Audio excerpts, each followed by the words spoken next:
Siap, gerak. Hormat, gerak. Tegak, gerak. Berdoa mulai. Bismillahirrahmanirrahim. Baik, semoga dengan pembacaan doa ini lancarlah pembelajaran kita sampai akhir nanti. Nah, sekarang Ibu akan mencek kehadiran Ananda. Ada yang tidak hadir? Ada. Siapa? Bisa, Bu. Kenapa dia? Izin. Nah, nanti sampaikan kepada teman Ananda, disuruh masuk untuk pertemuan selanjutnya. Ibu. Baik, pembelajaran kita yang sebelum Lebaran kemarin yaitu mengenai tentang zakat dan macam-macam zakat.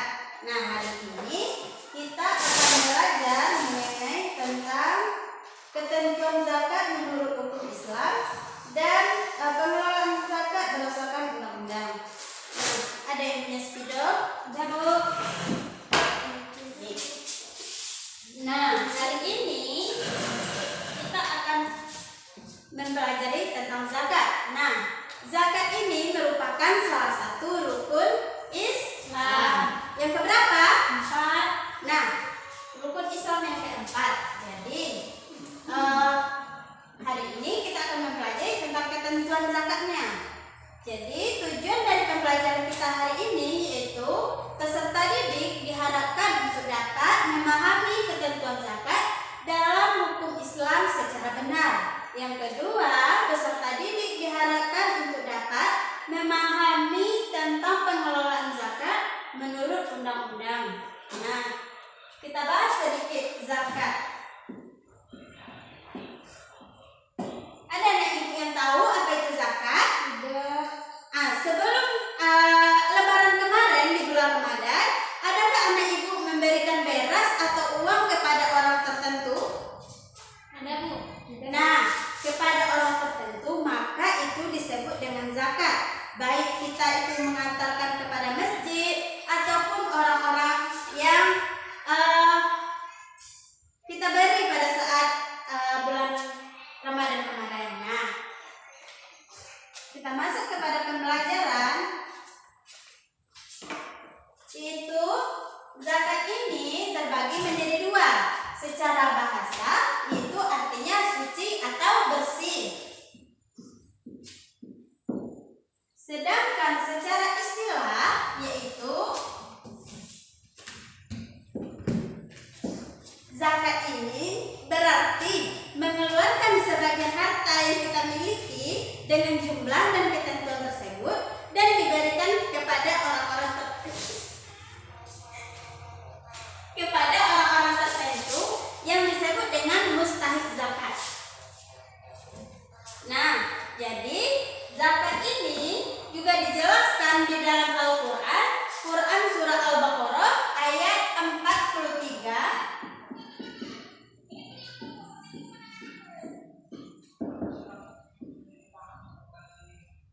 Yang artinya laksanakan setelah sholat, tunaikanlah zakat dan rukuklah beserta orang yang rukuk. Jadi ayat di sini menjelaskan bahwa dan mengisyaratkan bahwa pentingnya untuk melaksanakan sholat, menunaikan zakat dan rukuklah bersama orang-orang yang beriman.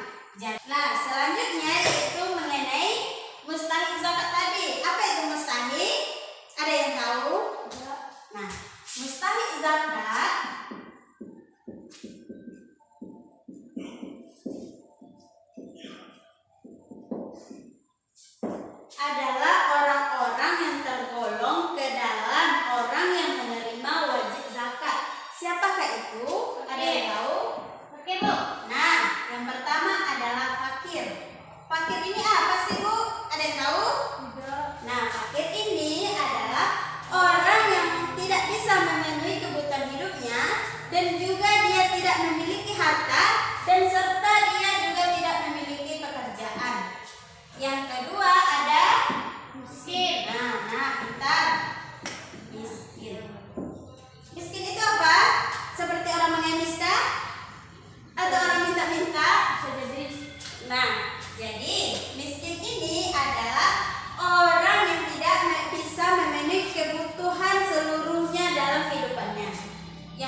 amil yang bertugas di rumah masjid atau disebut sebagai panitia atau lembaga yang mengumpulkan zakat dan memberikan zakat kepada orang yang berhak menerima zakat.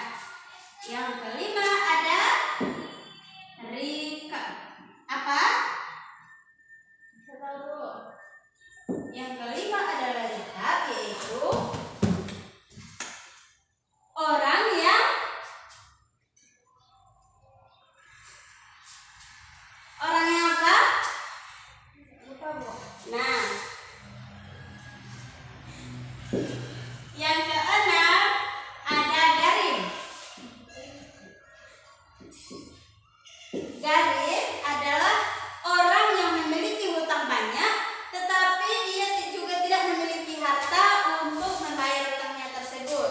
Selanjutnya ada sabilillah.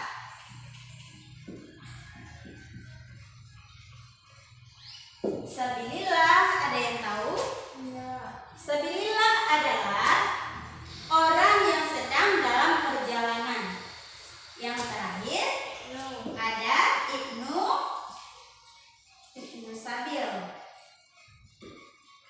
Ibnu Sabil adalah orang yang sedang dalam perjalanan, yang mana perjalanannya tersebut bukan untuk maksiat, melainkan untuk mendekatkan diri kepada Allah. Nah, jadi kedelapan ini merupakan orang-orang yang termasuk ke dalam mustahik zakat atau orang-orang yang berhak menerima. Nah, ada yang bisa mengulanginya? Persilakan Ananda untuk mengulangi. Fakir, miskin, mualaf, amil, rikab, garim, sabilillah, ibnu sabil. Nah, pintar. Baik, selanjutnya kita akan masuk kepada mengenai yaitu tujuan pembelajaran kita yang kedua, yaitu tentang pengelolaan zakat menurut undang-undang. Nah, zakat menurut undang-undang yaitu harta yang wajib kita keluarkan oleh setiap muslim yang telah mencapai batas tertentu yang diberikan kepada orang yang berhak menerima zakat sesuai dengan ketentuan undang-undang yang telah ditetapkan. Nah, di sini terdapat beberapa ketentuan yang telah ditentukan di dalam undang-undang untuk kita bisa memahami dan bisa melaksanakan zakat sesuai dengan aturan yang berlaku. Ketentuan yang pertama yaitu zakat wajib dikeluarkan dari harta yang kita miliki oleh setiap muslim yang telah mencapai nisab atau batas minimal hartanya dan juga telah mencapai aul, atau aul ini dimaksud dengan batas waktu ketika telah mencapai 1 tahun hijriah. Nah, yang kedua, zakat yang wajib kita keluarkan itu bisa berupa uang, perak, emas, peternakan, hasil pertanian, dan hasil perdagangan. Yang ketiga ada 25%. Nah, di sini adakah anak ibu yang paham mengenai 25% ini? Nah, 25% ini adalah ketika kita memiliki harta yang berlebih dan waktunya telah mencapai aul, maka kita wajib mengeluarkan 2,5% dari harta yang nah, kita. Selanjutnya yaitu badan amil zakat. Apa itu badan amil zakat, Bu? Ada yang tahu, Nak? Nah, badan amil zakat adalah orang atau lembaga yang bertugas mengatur dan mengelola pengumpulan zakat, kemudian diberikan kepada orang yang berhak menerimanya. Kemudian ada juga yang terakhir yaitu pemerintah memiliki wewenang untuk mengatur dan mengawasi pelaksanaan serta pengelolaan zakat sesuai dengan undang-undang yang telah ditetapkan. Kemudian ada denda. Denda di sini apa, Bu? Denda tersebut adalah ketika kita memiliki harta yang berlebih dan kita sudah wajib membayarnya dan harta tersebut juga sudah mencapai awal atau batas waktu yang telah ditentukan, misalkan sudah melebihi 1 tahun Hijriah, maka dan sengaja kita tidak membayarnya, maka kita akan dikenakan denda sesuai dengan aturan undang-undang yang telah ditetapkan. Jadi, tujuan dari diadakannya undang-undang tersebut supaya kita bisa memahami dan melaksanakan aturan yang telah ditetapkan dan memberikan zakat atau membayar zakat sesuai yang telah ditetapkan undang-undang. Nah, sampai di sini ada yang mau ditanyakan? Ada Bu. Ada yang bisa dipahami? Nah, Bisa. jadi kesimpulan dari pembelajaran kita hari ini yaitu bahwa zakat adalah suci, bersih,